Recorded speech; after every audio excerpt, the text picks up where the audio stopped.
50 सबसे ऊपर हो। ए हो बबुनी तोहर लबनी है कौना बरांड के कि चिकन ले आनी देखा बांध के पियब तारी सारी से छान के कि चिकन ले आनी देखा बांध के पियब तारी सारी से छान के।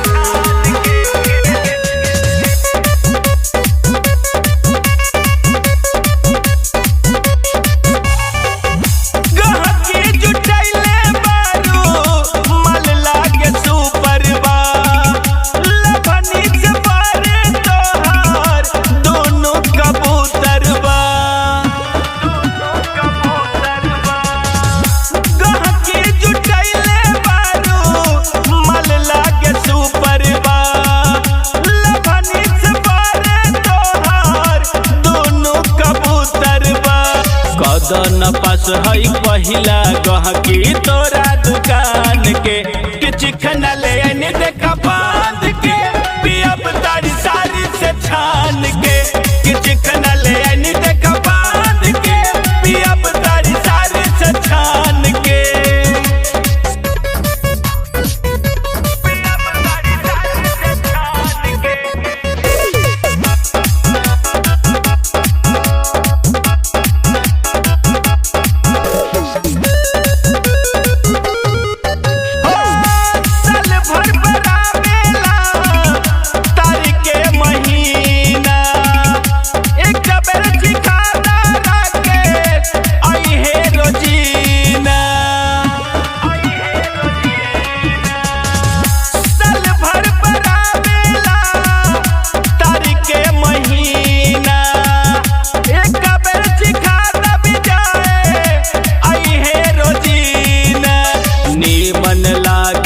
आनंद पिए सीना तान के कि चिकन ले आनी देखा बांध के पियब तारी सारी से छान के कि चिकन ले आनी देखा बांध के पियब तारी सारी से छान के।